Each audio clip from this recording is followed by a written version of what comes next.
What an eventful week it has been for the stock market, and believe it or not, I believe we are just getting started. I'm sure if you're watching this, you'll be interested in my portfolio, so I will just throw it up real quickly. Obviously, at the start of the week, we had $24,000 invested for a 1% return. By the end of the week, we had $26,500 invested for just under a 3% return. So overall, an increase. We had quite a big spike in the middle of the week, and then Friday saw a lot of red. I believe since my last video, I actually purchased 5 shares in RTX and 5 shares in AbbVie. I finally got a position in AbbVie, which is pretty cool. I'm pretty happy with that. So yep, currently actually up 2% on there. Who knows where that's going to go, but I've read up a lot on AbbVie and I'm confident to have them in my portfolio, so that's good there, which means if we scroll down to the bottom, we now have 43 investments in my portfolio. The main reason for making this video is because obviously it's only the second video on my channel, and first of all, big shout out to the new subscribers on the channel. One of them is me, because I want to make sure that my videos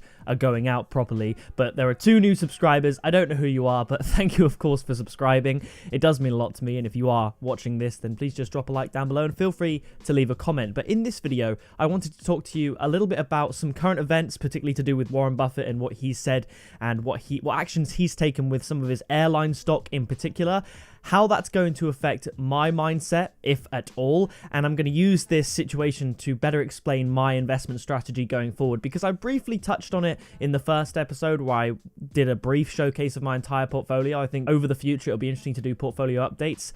That's less of what this video is about, but more about my long-term investment strategy, and I'm going to use the current situation to help me describe it. So if we scroll down and take Delta Airlines, for instance, Warren Buffett, I believe, he picked up his position in Delta Airlines at about $45 a share and recently announced that he sold everything. He sold all of his shares. So he took a pretty big L. I think it was $8 billion he invested into the airlines.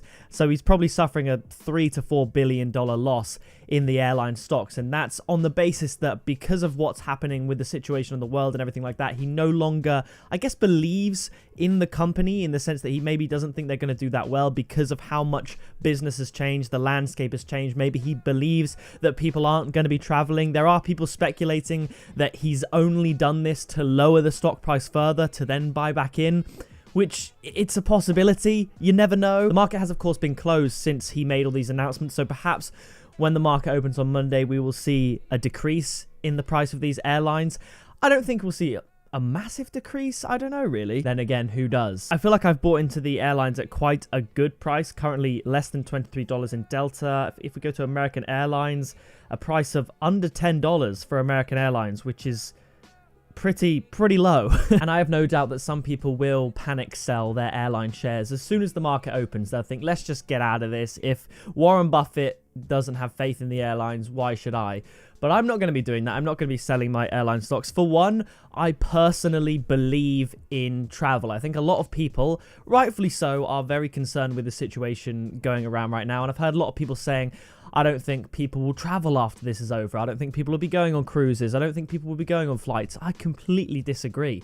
I don't know about you, but when we get, obviously health and safety does come first, but when we get essentially the green light and life does have to return to normal, it does have to, for the sake of the economy, and obviously it will get to a point where it's not beneficial to keep everyone locked down anymore. We will have to try and move on. People die every day. That is the sad reality.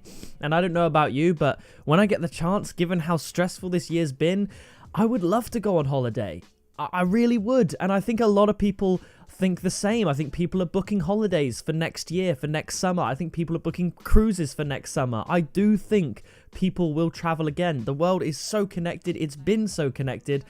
And I think it will stay that way. So I have faith in the airlines, basically, to put it that way. So if I have to hold an L for a year or two, then that's fine, because I don't see how people don't travel in the future, disease or not. So this brings me on to my investment strategy, and that is to, first of all, have a look into the companies that I'm investing into, which I have done, and if I believe in them as a company going forward, then I should have the confidence to hold on to the shares. And then as time goes on, whether the market goes up or down, I can still continually over time invest the same amount and get a pretty good return. I've seen in multiple videos, it was actually explained very well and very eloquently recently by Graham Stephan in one of his videos, about people who invested perfectly in regards to timing the market and people who were very unlucky as to when they invested at all-time highs and their returns. And over time, it actually doesn't make that much of a difference. If anything, you're better off just consistently investing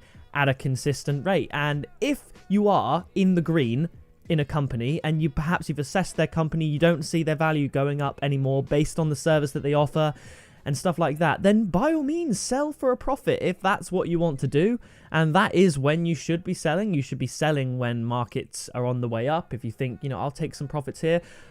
And for the most part, for long-term strategies, you don't want to be selling when they're going down. It is about a mindset. It is about the mindset. I know how easy it is. I've done it already. Look at my month portfolio. That dip in the middle is me doing exactly the opposite of what I'm preaching now and what I intend to do going forward. I saw the price go down a bit. I was worried about the impending stock market crash that I do actually still think is going to happen. I do think a stock market crash will come. But over the long term, the amount gained by selling now and buying in at a lower rate isn't that different. So I think if I just stick to the plan and essentially dollar cost average my way through, get stocks at a discount, I will be fine. I just need to not panic. So if I see that a stock has a down day, if it goes red, I'll buy more shares. And that's simply how it's going to go. If it's green and it's continually on a slow upward trajectory, I might just focus my attention on other companies that I believe in that perhaps aren't doing as well.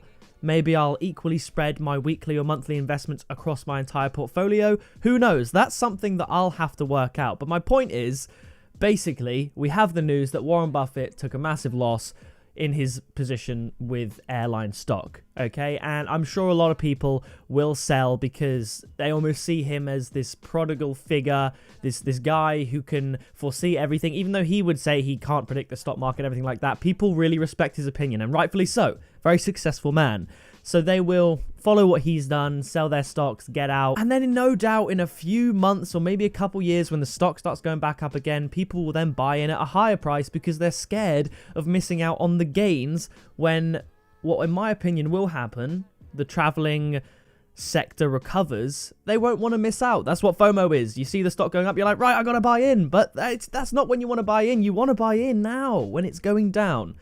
That's the way I see it, and that's my investment strategy going forward. This is, however, unprecedented in the sense that we could see a crash that we haven't seen for a very, very long time. A crash of a huge magnitude. We might only see a mini crash. This might be a V-shaped recovery. We might be on the way out. I find it hard to believe over the long term. We might just trade sideways for a bit. So perhaps the only slight change I make isn't not buying stocks at all. It isn't sitting on cash, but it's when the price goes down, and in my opinion is therefore undervaluing the companies that I have an interest in, I might actually be investing more at this time. And then if I need to hold back a little bit later on, if I don't perhaps have the capital anymore due to such heavy levels of investment over the next coming months, I can dial it back a little bit. That's the only change I intend to make. Ideally, over the next few years, I'll consistently invest, and if the market's not looking that great, the investments will actually go up just a little bit. But nevertheless, I hope what I'm saying makes some sort of sense. I'm very intrigued to see the values come Market Monday when it opens, how it all reacts. And I am actually feeling quite good about everything, about the whole situation. Mentally, I'm quite happy with the fact that if I see a massive decrease, I'm okay with that. If my money goes down, so be it, because I'm here for the long term. I'm going to do more and more research into companies. I think that's what you need to look at. I read a segment in The Intelligent Investor. It's actually the first chapter because I've just started reading it recently, about investment versus speculation. And I think during this time, because a lot of people see the potential of making money very, very quickly in a very short time, they're speculating what the market might do. Whereas if you're investing and you have a firm grasp of the companies you're investing in and you're minimizing your risk, then you will be just fine. Whether the market goes down or up, over the long term, you'll be fine if you're investing and you don't let your emotions get in the way. So if the market goes down, to be honest, I don't even need to look at it. It could be interesting news, interesting reading. I love seeing the fanatics just going crazy, whatever happens up or down. But I will actually continue and focus my attention on the companies and their values and where I think they're going to be at, because the stock value is pretty irrelevant if you don't know about the company, because then it's just a number that goes up and down. Whereas if you know about the company and you believe in it going forward, the price doesn't really matter. If you can get in cheap, that's great. So that's my thoughts on the matter. Again, I'm still very much a beginner. I've been heavily interested in this for about a month, and I'm learning as I go along. So by all means, disagree with me down in the comments. By all means, let me know what you think. I'm going to leave it there. If you did enjoy this video, leave a like. I don't know when my next video will be. Probably a portfolio update sometime in the middle of the week, maybe at the end of the week. But I will see you in the next video very soon.